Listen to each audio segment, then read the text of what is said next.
All right. Hello again. I am Danielle McCormick. I am the host of the Sweet Spark podcast, and I have my amazing co-host here, Miss Katie Levins. Hello, ma'am. Hi, friends. How are you today? I am fantastic. How are you? I'm doing very well. Thank you so much. Well, we've been talking about quiet quitting. We've been talking about how to tell a story. And we are actually going to go into next week. We're going to go into the resume writing and the pieces that you can, how to tell your story first and then to put it into bullet points so it's really a cohesive story. However, we decided that given the upcoming Veterans Day weekend and Veterans Day holiday, that we wanted to actually interject here in the middle of this series and talk about managing veterans, having veterans on your team. And the blog actually is in the entire title of this is "We Come in Peace," and not how to not alienate your veteran population within your organization, because just like anyone else, they want to be accepted, and we just want to really support that here. Sweet Spark Immersive Insights, that's our other side of the business, and we just advocate very strongly for our veterans. We're very grateful for our veterans.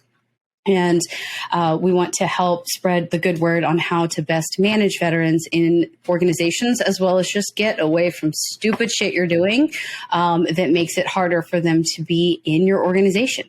So that's really what we're talking about today. And Miss Katie is actually married to a veteran, so we are very thankful, and we hold veterans very close to our heart. Absolutely. I'm proud of my veteran. Yes, absolutely. So one of the first things that we wanted to talk about is around accommodations, and where businesses many times say, yes, we make accommodations. We, really thrive and want our veterans to thrive here. And so we will work through whatever it is you need, whether it's a disability, whether it's whatever. And then we see that they are buried in paperwork. They're sent to the, disability and leave department to shuffle more paperwork. And really where I find that to be disheartening is it's not like veterans are any stranger to mountains of ridiculous paperwork given the VA, TRICARE, like all kinds of crazy things that they're constantly put through endless processes of review, when if it's just a simple accommodation, and many times it is, at least now, everybody has their own things, and there's, a bell curve to every population. But on the whole, in most places where I have worked, they are very minor things. It may be a certain type of chair, whether that's a straight back chair because there's a back injury, whether that's a workout ball because there's a hip injury or something like that, or a standing desk because you've been blown up a couple times, and it's just joints just ache, and you've been thrown out of airplanes, and you've been to jump school, and those never a soft landing, things like that. And it's just like, it's been a hard road. Like, it's a hard body to, to serve in that manner and ruck all that gear around and all that kind of stuff. And so on the whole, we see that these accommodation requests are really pretty minor. And for me, I find that just overcomplicating this process is maddening. I really find it maddening. And I think that where things, even in other business dealings, Katie, you and I have talked about where things get like lawyered over, I feel like in a lot of ways that the humanity and common sense of what these accommodations and requests are getting lawyered over in such a way that it's like, this shit doesn't make any sense. Like, why are you going to make me go to a doctor and go do this and go do that for a chair? Yep. Like, it's what breaks my brain a little bit is that in elementary schools, we've got two kiddos who are fidgety and wiggly, and I don't have to sign consents. I wasn't addressed. I wasn't told about the fact that, which, by all means, lead the charge, do the things you need to do to make people more productive. Right. Both of our kids were assigned fidget chairs or wiggle chairs. The bottom's curved. Yeah. So they sit on it. They can wiggle. They can move. They can, work out joints and different energies and things like that. So why is it so easy and okay to offer an accommodation to a kiddo to help them be more productive and focus better. But we make our veterans jump through umpteen hoops and dive through all these different things and mounds of paperwork in order to get them an exercise ball or a straight back chair or a standing desk. Like, why do we have to go through all of these things simply because they had to check the box that said, I'm a veteran? Now they're typecast and they're labeled instead of just saying like anybody else. You know, I've worked in places where I've brought in my own exercise ball and it was, I'm a fidgeter. I like to wiggle. And it wasn't questioned. I didn't have to have paperwork signed. I didn't have to have prescriptions for doctor's notes. So if we can do these things for our kiddos to make them focus better and be more productive, if regular civilians can do these things, then why are we labeling our folks and making them go through all these different rigmaroles to get what in my mind's eye is a simple fix? Exactly. And like you said, especially if you can do that without the parents' consent, then why are we going through all of this process just to do that? And especially because a lot of these accommodations, they don't cost a lot. So I understand in some ways that you're trying to either account for it from a facilities perspective, or you're trying to, you know, inventory or expenses or things like that. But they're very low cost things. And you're actually spending a ton of man hours and manpower to even process the paperwork to say, just give the guy a bouncy ball. It's not a big deal. And move on with your life. To stand up and you know, shift his weight from one leg to the other, one foot to the other to alleviate joint pain or just to wiggle and not get stiff. Things like I can't wrap my brain around the logic. I can't either. And that kind of brings me, I guess, to my next thought when I think about veterans in the workplace is reasonable expectations, and how there are things just so segregated and so labeled and all of that kind of stuff when it comes to reasonable expectations. Like I have one of my close friends' husbands had a major incident and he had pain in his hips. He had multiple surgeries. God love him. I mean, he fought a war on as much health wise when he got home as he did when he was abroad. And he was hired into a company that was supposed to be veteran friendly. And he was then, you know, he said, I've got hip issues, but you know, everything's good. Obviously all mental faculties were all there together. And they were scheduling really, really long meetings. And we're in the, you know, COVID time frame and everybody's working from home. You're on camera, things like that. And in his annual review had major points discounted because he was told he's fidgety. He walks around too much. He takes his camera off, all of that kind of stuff because he's in 2, 3, 4 hour long meetings. And no one seems to care anymore about the fact that he said when he came in, I have pain in my hips and sitting for really long periods of time is extraordinarily painful. Like, why is that so difficult? Right. You know, and then to be like, oh, it's because he's a veteran or it's because he's this or he's this. Like, you don't have to slap a label on it. You can just say long meetings are not the best for this person. Mm-hmm. Well, and I mean, people in general, a lot of folks, you know, former athletes, folks like this too, they also have, or people who work out hard and intense, they've got arthritis or joint issues, or people are predisposed because of, you know, X, Y, and Z reasons.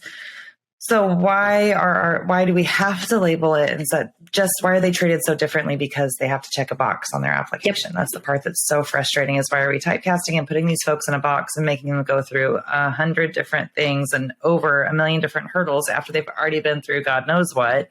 Mm-hmm. Why can't we just be people and treat people like people? And it's just frustrating because some of the things seem like super easy fixes. Like that. Allow for fun.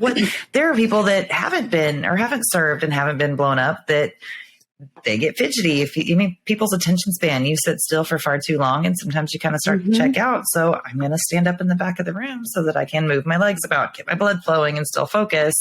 Right. So why is that acceptable for them? But it's just a frustrating angle, I think. It is. It's extremely frustrating. And then I guess the bigger piece is to be like, yes, we're veteran friendly. Yes, absolutely. And then to give someone points off for the things they already said. I already told you this. You already know that. And at least me, from a management perspective, I personally it goes back to like, get to know your employees. Get to know the people on your team. Get to know your team members left, right, and center of you. And ask them, like, be a human. This is the theme running through this whole thing. Like, be a human, be a normal person, and don't like, oh, now I have to go to this forum because they're a veteran. Just be a normal human. Just be a fucking person.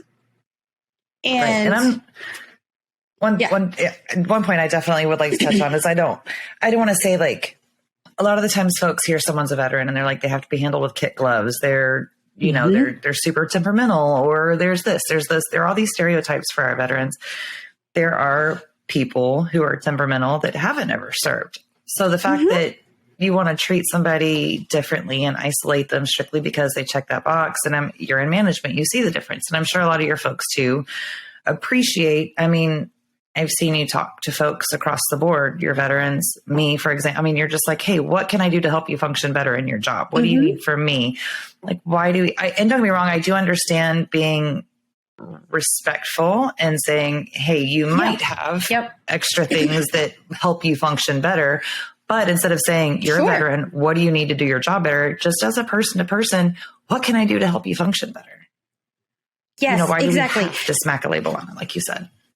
100%. And I have a person on my team that when we travel, I always make sure when we get there that he has a floor or a hotel room on the top floor, because he's just stated at some point in passing, and it's just something I took on board. It wasn't like I was like, tell me more about that, just took it on board that loud noises above him it's scary. It sounds like, especially when you're being woken up out of a dead sleep, it sounds like a time in the past where that thing that kind of sound meant impending doom. Imminent danger.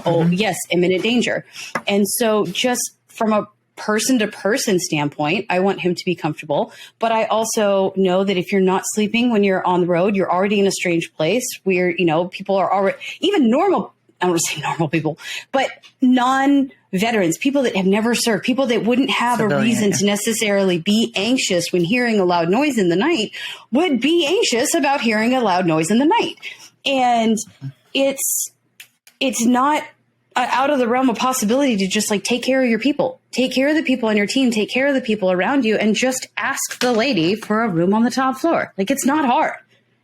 Right.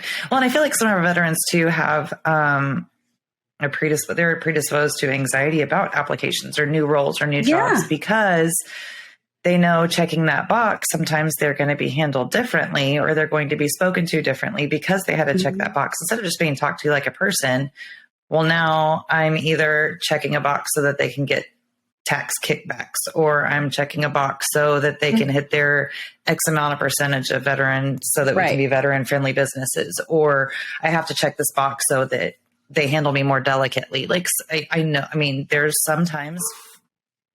an anxiety sometimes that goes into, or an overthought, or you have to over kind of analyze whenever you have to disclose that this person is a veteran. It's like, well, if I do this is going to automatically shift the focus. Instead of talking to me as person to person, now they're going to need special accommodations, or now they're going to want this, or now I'm going to have to do this in my business. And that shouldn't be an issue either. They should be proud to wear that badge of honor. We should put them on a pedestal and say, hey, what can I do to roll out the red carpet to make you comfortable to work here, to make you more productive? You've literally given, or were willing to give, life and limb. What can I do on your daily 9 to 5 or whatever, whatever the case may be? What can I do to make it more comfortable for you now in this role after all you've done for us here? Yes, absolutely. And I feel, and don't even get started on the political climate as far as, where people may sit when they see that. And it's like, no one gives a shit about your politics, because no matter who is sitting at 1600 Pennsylvania Avenue, they're still out there following the orders, and it does not matter. So be thankful that you're not out there toting, a gun or whatever, because you decided to live your path, but don't discount or poo-poo, or worse, anyone that did decide to have civil service at the top of their mind and to give that time of their life. And then now they're, coming back into your organization. And if, to allow you the liberties. This is your first, Yes. Right. And it's to allow you to the liberties to be a shitty boss, exactly. You don't do that. Like, think about, don't take any of that stuff for granted, because they're literally making this America where you can have the freedoms, where you can do all of these things. And we really need to keep that gratitude and respect at the forefront of our minds and continue to treat people with respect and be humans. Absolutely. 100%. So, yeah. So even like with that, like you said, when there's checking the box, I think that you really need to, when you have veterans on your team, lean into their purpose and lean into what they do and bring to the table to get that performance. I have one person that he is former Special Forces and phenomenal. Oh my God, he can make friends with a stop sign. And I tell him he's like my fire and forget. And I tell him this is what I need. And don't micromanage, because his whole purpose was literally to like jump out of God knows what, land God knows where, and go figure it out and go do the mission and bring back the requirement, right? Bring back the, mission complete, right? So we always joke that I'm like, I need scrambled eggs. I don't care how you make them. Go figure it out. And I just need scrambled eggs. And he's like, I got you. Don't micromanage that person. Lean into the fact that they have had all these years of training in doing that. And you will get so much more performance out of someone that just lean into their skills. What did you do in the military? What did you do, with this kind of thing? And I think we were talking before, my sister has a gentleman that works for her, and he was an inspector. And him being an inspector, she's very well aware, and I commend her for how she's runs her team as well. And she's been very upfront, like, I don't have him go do break fix testing, because breaking things to him means very bad things. He's not going to thrive well in a role where you're telling him to intentionally break stuff, right? But he is the person that you want on the team in that same implementation, doing all of the process writing and making sure that everyone can check the box to safely deliver whatever that outcome is, whether it's a process, getting someone a medication, getting someone a food tray, whatever that is, that you are following everything to the letter. He's the person in that role. Lean into his purpose and his previous training to get that performance and put him in the right seat on the bus, if you will, on your team, and not, where you're constantly fighting to make them something they're not. And that goes with anybody, but especially someone who's had career-long training in some type of specialty. Lean into that. Well, and I think you've touched on it before, or planning on to do a whole conversation about it in the future, is using your strengths strategically. So as a project manager, as a team leader, you can identify those folks that have those massive strengths from their experience, what they've endured, their stress management, their emotional management, all of these things. And you can absolutely, I don't want to say build a place for them on the team, but you can put them in the right place to where they're leaning into their strengths from their experience, the things that they've gone through. And then, of course, every human in general needs to have purpose. Like, people in general are purpose driven. So you put somebody in a position where they can capitalize on their strengths, and they're absolutely going to do amazing things. They're going to flourish. They're going to thrive. So if you lean into the strengths and you place them strategically, you can't help but it's a win-win. Your team and your project ultimately come out better for it.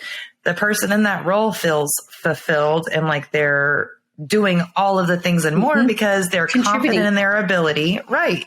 And so they're absolutely confident in what they're doing. They're comfortable with it. They're contributing. They're being 100%. And so it's just using strength strategically. And so one thing I wanted to ask you about to kind of roll into the next topic too, is as a project manager and a team leader, how do you, or what can you do? What do you do that helps make a comfort zone, like build camaraderie and how do you build that teamwork? What do you lean into to make it real cohesive? I think everything comes down to trust.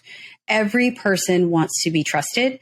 And especially, I do work with a ton of veterans, and they were trusted and like back to back, side to side, trusted brother to brother to be each other's left and right hand, to make sure that both of them, that they made it home. And so they need to be trusted. The worst thing that you can do, and it happens with any team, but especially if you have those that have served on your team, the worst thing you can do is micromanage and show signs of distrust. Because then a lot of that, forged by fire is built with that camaraderie.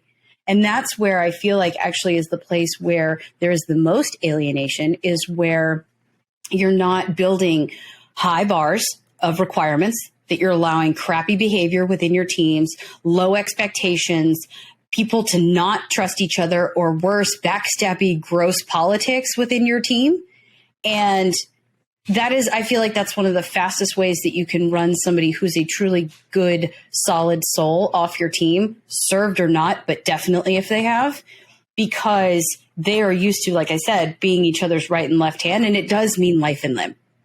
And when you allow that toxicity in your organization and inside your small, intimate teams, you're going to have that, like, what am I doing? It breeds those feelings of, I don't belong here. Maybe I can't thrive outside of the military. Maybe I don't actually work well in civilian life. Maybe I should. The only place I should be is in a war zone. Yeah, I've heard all of those things from people that I've worked with on other teams or in the past. And it was one of the most heartbreaking and frustrating things to see and hear, is that the corporate culture is failing those that have allowed us to be in this position, because we're not having that same strong leadership, that same extremely high bar, that same respect and trust for one another, and looking out for those in our charge the same that they would expect in their own teams, because it truly does mean whether we go home or not. Oh, absolutely. I think too, speaking on kind of adding on to what you're talking about, diving in, I feel like a lot of folks mistake candor for brash brutality, essentially. But yes. I think, it's such a environment of calling a spade. Like, you don't have time to bullshit around and tiptoe around feelings. And I'm going to be gentle and I'm going to snuggle bug while I tell you messed something up. It's more like, dude, you jacked this shit up. Like, how do we fix it? Or quit screwing around. Let's get to it. And so I think too, a lot of the times folks, and you don't have to be a veteran to have candor either, but I feel like too, a lot of the times by checking that box, whenever a spade is a spade, this is what I'm seeing and this is the problem, this is the solution, let's get it done. A lot of the time that's insensitive. And I don't feel like that's entirely fair either. We've bred such a culture of let's tiptoe around, let's coddle, let's babysit and snuggle and love and talk it out. No. Why can't we just say, this is a problem you've created, find me a solution and let's get it fixed, without it being labeled insensitive, brash, unfriendly. And where what would be insensitive and brash is efficient. Like we were on a project and I was actually in the backseat because I was the least important person there. And my team members are driving and they're both former staff and special forces. And I was just like, I'm a learning nerd anyway, especially when it comes to adult learning. And I was just please speak more to each other, because they were talking about, they're just kind of, it's just like kind of idle chit chat. And then we come up to a roundabout and he goes, in the 6, out the 9, same for the next 3 things, same for the next rotations. And I was like, wow. And he goes, what's wow? And I was like, in those few words, you just gave him the directions for the next mile and a half. Yep. I guess to me, I was just like, that to me is so cool. Like, why would you don't have to be so fluffy. You don't have to have so many words, just in the 6, out the 9, same for the next 3 rotations. Like, it can be very nuts and bolts, and it can be honestly very funny. There's someone on my team. I'm like, hey, where are we with this? Or can we do this? And I get, fuck no, Sarge. Okay, fair enough. Next. Yeah. Can we find a different plan?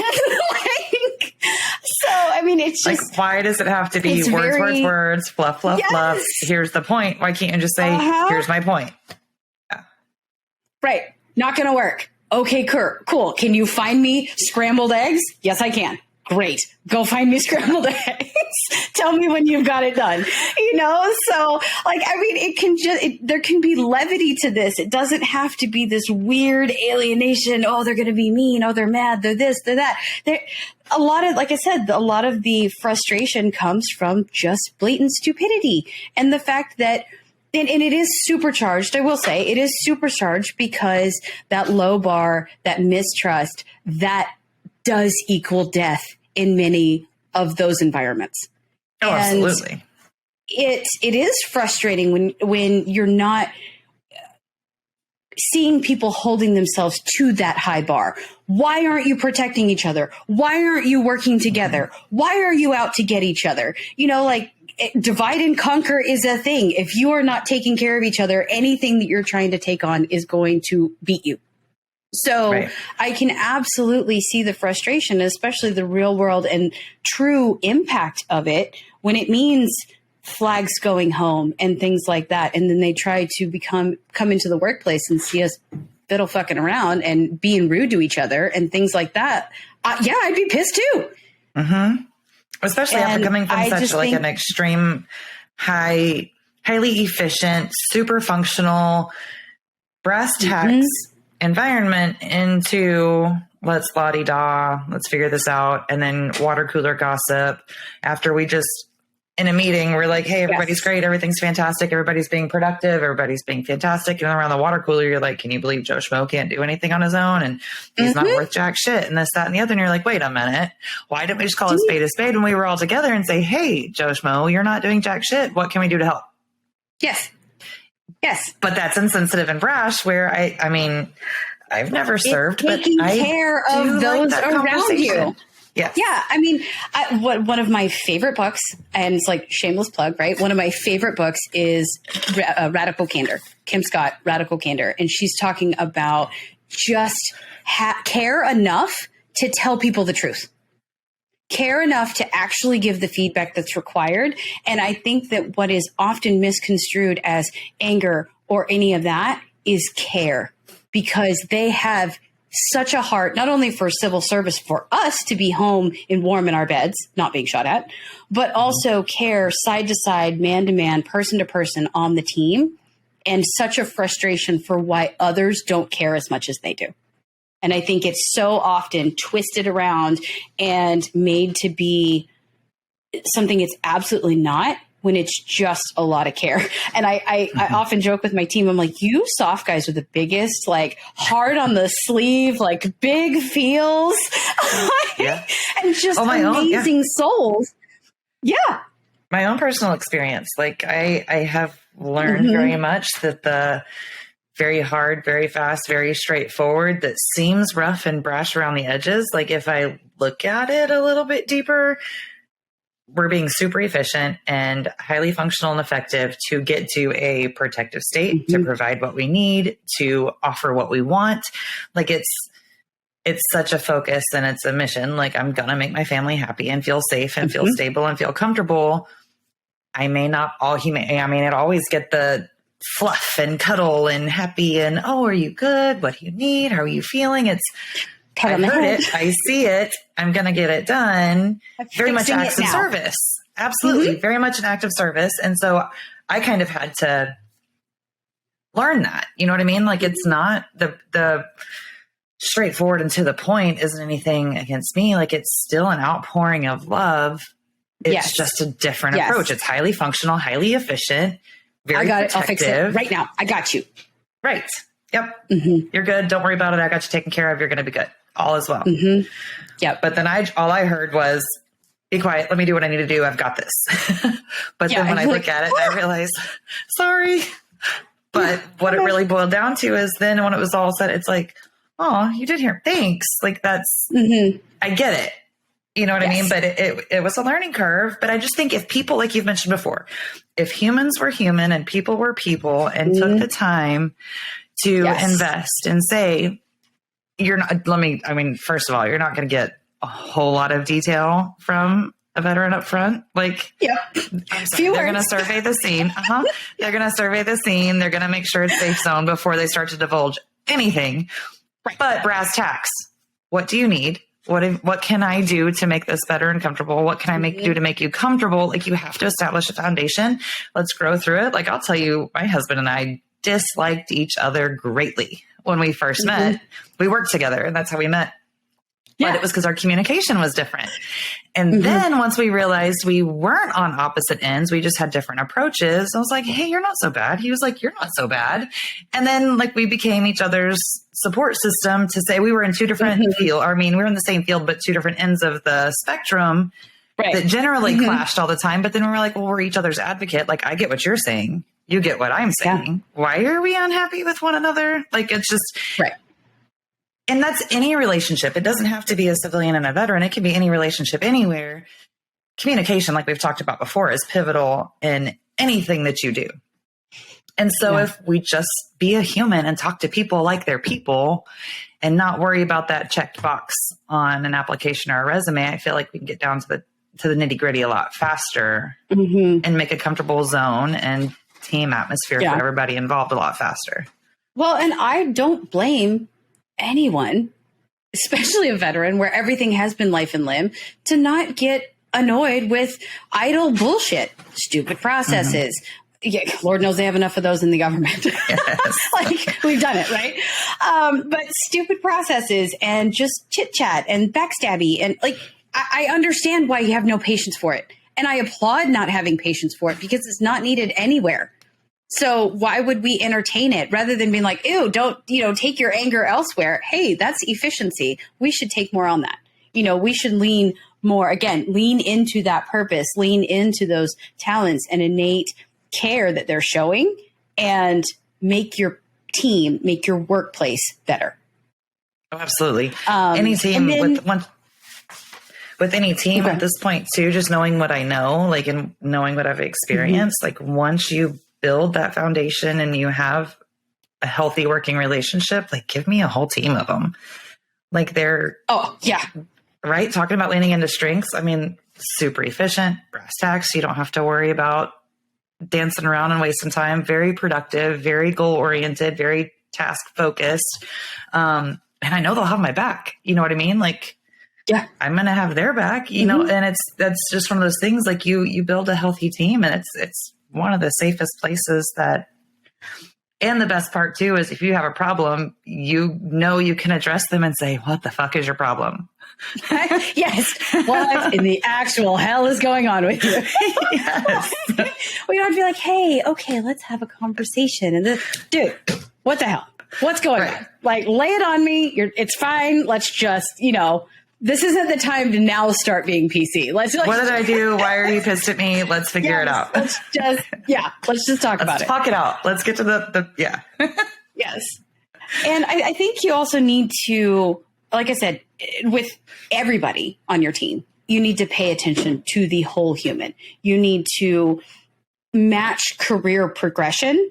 And they've come to you in a lot of times with a whole career. So lean into that career progression, and then where do you want to go? And that's, very, again, radical candor type of keeping your team and looking after your team. But where do you want to be?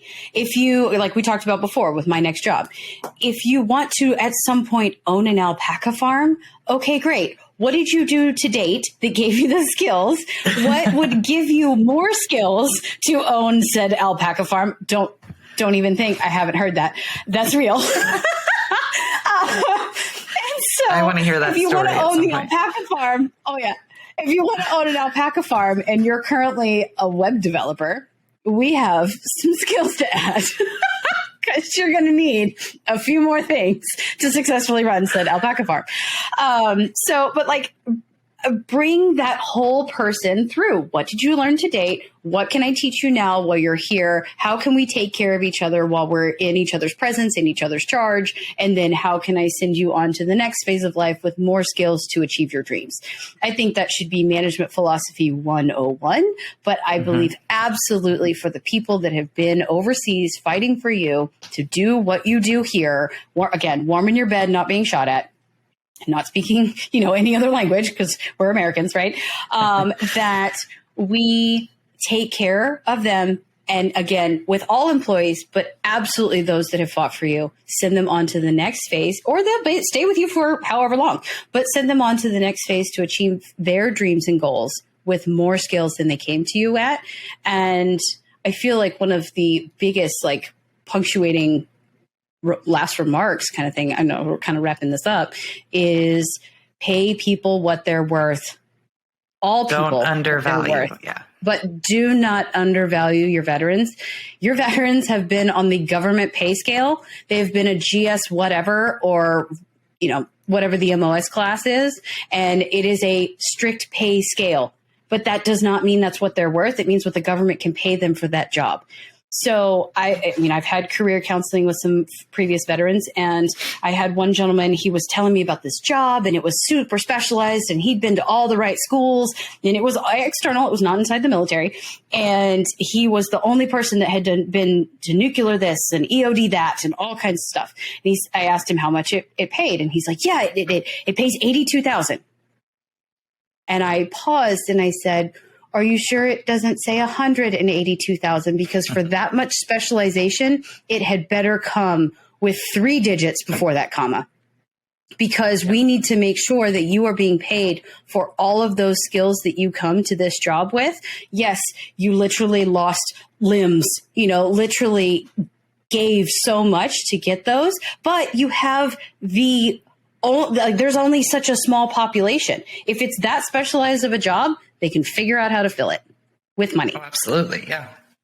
And that is one of the other big pieces that I think is just very much overlooked, is just because someone did make so much amount of money on the government pay scale is not what it means to be making that in the marketplace today.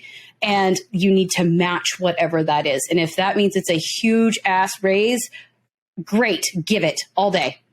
Giving raises is personally one of my favorite things to do. But I mean, really, pay people what they're worth. Just because it's what they asked for, that's a cop-out. Just because it's what they asked for, that means that's what they know. That's what they think that they've been told that they're worth, because that's what the government job or pay scale pays for that role. It does not mean that external, amongst all the other civilians that have similar or even less training, that it's worth that amount of money. Absolutely. And I get that you're running a business too, and you want to try to save the bottom line where you can, but you don't want to be blatantly insulting either by not being a human. I mean, flip it, be on the other side of the table. If I were in this role and I brought all of these qualities and qualifications to the table, would I be happy accepting this only to find out later that either my predecessor or the next person in line was going to make X? Like when you talk about trust and building a healthy team and things like that, when the person that you hired at the baseline rate finds out predecessor made X or was willing to offer this to the next folk. Yep. How are they think? I mean, what do you think is going to happen in that mindset too? Like, you paid this, you were willing to pay this, but you met me here because of my previous baseline. Yeah. You don't value me enough, or you saw an opportunity to try to slip by or skate by, and you're using me as a scapegoat. You don't truly value my experience, where I've come from, what I am, who I am as a human, because you saw bottom line. Yes. And I think that's gross, because you can say, oh, my pay band is, say, 100 to 150. And this person is saying, well, I'd like to make 75. And you're like, sold. Well, right. Okay, yes, you, quote, gave them what they asked for, yet they are still at least $125,000, if not double, underpaid to any other peers, like you said, predecessors, or even side to side. Somebody next to them could be making a whole lot more, and you're like, well, I gave them what they asked for. No. That's a cop-out, and that's just rude. And I don't think that is how we should treat our people at all. And I definitely don't think that that's how you should treat your veterans, knowing that they came from a lower pay scale and that that's what they should be worth. No, absolutely not. Absolutely not. Just be human. Be kind. Kindness is magic. Just be a person, a human. Take care of our humans around us, and definitely those that have served. So that is our biggest takeaway. We are forever grateful for all of our veterans, for those that have served, for those that have given the ultimate sacrifice, and for keeping our freedoms and our safeties here at home. Thank you very much for all of your service, and we will come back to you next week. Thank you so much. Bye. How do I make it? Love you. All right. Bye, y'all. Bye.